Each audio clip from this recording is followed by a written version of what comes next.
और उसमें 2-3 उदाहरण मैं आपको बताना चाहूँगा कि एक मेरा कमल नर्सिंग होम था जिसमें कि बहुत सारे हमारे मुस्लिम रोगी थे और उसके ऊपर भीड़ ने अटैक कर दिया था। लेकिन हमने, हमारी पूरी टीम ने, जिसमें मुख्य रूप से मेरी पत्नी और मेरे सारे स्टाफ के लोग, डॉक्टर के लोग, सब हम लोग दीवार की तरह आगे खड़े हो गए और हमने किसी भी रोगी को कोई नुकसान नहीं होने दिया। लेकिन उसका नतीजा ये हुआ कि उसके बाद जो था हमारे नर्सिंग होम को भीड़ ने पूरा का पूरा जला दिया और बहुत ही बड़ा हम लोगों को नुकसान हुआ। लेकिन हम इस चीज़ में कामयाब हो गए कि हमने किसी को कोई क्षति नहीं होने दी।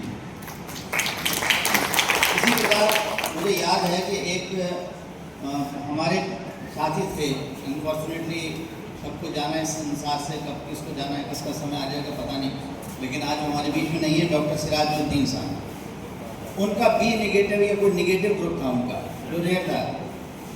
और उस समय एक सारे में कर्फ्यू लगा हुआ था और एक हिंदू युवक को कुछ दंगाइयों ने उसके पेट में चाकू भोंक दिया और पूरी तरह उसको ब्लीड करते हुए प्यारेलाल शर्मा अस्पताल में ले जाया गया। उसका घर का कोई बंदा वहाँ पर मौजूद नहीं था और निगेटिव ब्लड की जरूरत थी। प्यारेलाल शर्मा वालों ने अपनी लिस्ट दिखाई थी, क्योंकि जो सिराजुद्दीन अहमद साहब थे वो भी हमारे साथ मिलकर काम करते थे, बड़े सामाजिक व्यक्ति थे। तो उन्होंने अपना नाम डोनर्स लिस्ट में लिखा रखा था।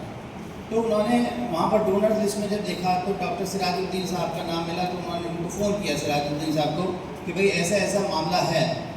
2 बातें उन्होंने बताई कि नेगेटिव एक ग्रुप है, हिंदू युवक है, चारों तरफ कर्फ्यू लगा हुआ है, क्या आप आ पाएंगे? उन्होंने कहा मैं हर कीमत पे आऊँगा। और वो गए और उन्होंने उस युवक के लिए अपना रख दिया। तो ये अप्रतिम उदाहरण था कि एक दंगाई ने एक हिंदू युवक को मारा और उसी मज़हब के दूसरे व्यक्ति ने, जो साधु प्रवृत्ति का था, उसने अपना खून देकर शुरू करा। तो हमारे समाज के अंदर ऐसे ऐसे अनेकों मिसाल आई। अंसारी साहब का भी उन्होंने आपको बताया कि इस तरह की बहुत सारी मिसालें थी। मैं जितने गिनाऊँ आपको कुछ कम हो जाएंगे। तब उसके बाद जो इनके पिताजी थे और मुझे अपने बेटे की तरह मानते थे, और भव्यनिधि शर्मा जी, उन्होंने इस परंपरा को आरंभ किया था कि हम समाज में सही संदेश देने के लिए कार्यक्रम करें और लोगों को सम्मानित करें, जो समाज के अंदर ये मैसेज दें कि हमको प्यार से, मोहब्बत से, राजनीति से ऊपर उठकर, वो खुद एक राजनीतिक व्यक्ति थे, लेकिन कभी उन्होंने सामाजिक कार्यों में राजनीति नहीं की।